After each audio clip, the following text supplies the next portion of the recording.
Well, the ultimate goal was to qualify for the World Cup, but any team that comes to a tournament, it would be naive of the team if they don't have ambitions to win it, and we know different.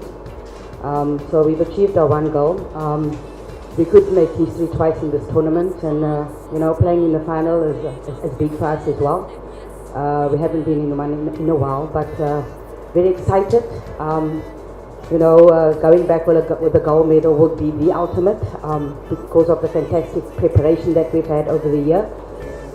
We know it's not going to be an easy game, but we plan and prepare, and we just have to execute our plans really well. Our federation has released a statement, and it's an agreement between us and the player, and we have to be true to our word. But let's concentrate on the match at hand, which is tomorrow.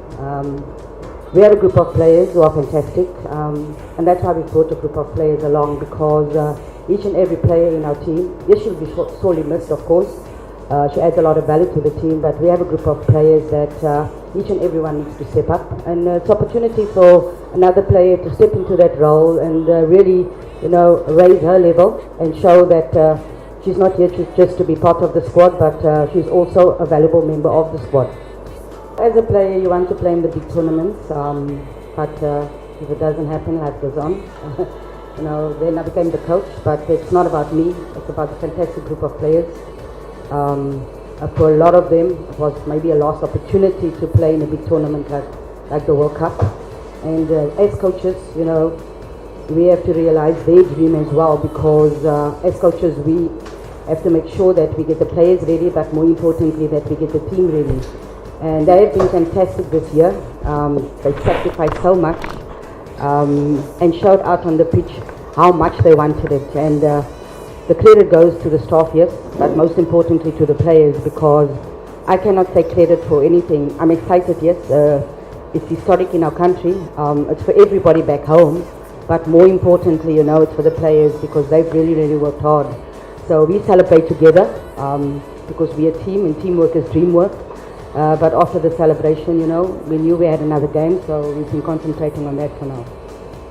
It was important first that we qualify for the World Cup, and we've made history once already. As our captain has said, we can make history twice in this tournament. We have a lot of belief in our team, but most importantly, we have a lot of belief in God. And this group has worked very, very hard. They know what to expect. They've become so focused, especially after celebrating and qualifying for the World Cup, because they know the job is not finished. Nigeria are the defending champions, and they've been there. They know how to close it out. But this group is fearless. They've got nothing to lose. They will go out there and give a good account of ourselves.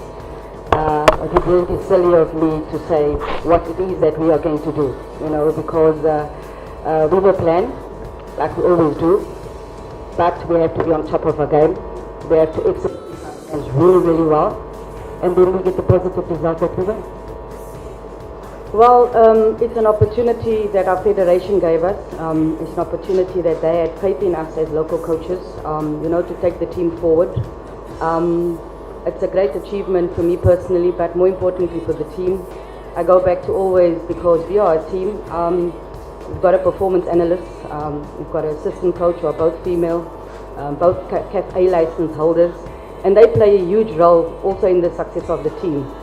So yes, I'm in the forefront as the coach, but the tireless work that they're putting behind the scenes, the analyzing the individual clips to the players, going through our training clips, and then strategizing with a plan. That's who we are, not just Desiree, but it's our analyst and our assistant coach as well. So yes, it's an important historic moment for South African football as a whole, and it's for all the other coaches who have come before. They've also put in building blocks players that have come before, our Sasol League coaches back home, and the players who have sacrificed. Our sponsors Sasol, because they've made all of this possible. And our federation, but most importantly to the 50-odd million people, because the good luck messages, the goodwill messages, and messages of support on social media, on WhatsApp has been so important for us. It's really, really motivated us. So it's for all of them really. Yes, it's exciting for me. I've never gone to an Olympics as a player. I've never gone to the World Cup as a player, but I can proudly say that I'm an Olympian, and I'm now going to the World Cup as well. I think last year, two years ago, Florence Omagbemi, who was the coach of Nigeria then, also a female, won it as a player and a coach, and it was so important as well. It shows, that the continent is growing. The Algerian coach that was here, another female coach, and it shows that the federations are trusting the female coaches. They are trusting their own, and I think it's so important, and us going to the World Cup representing our country.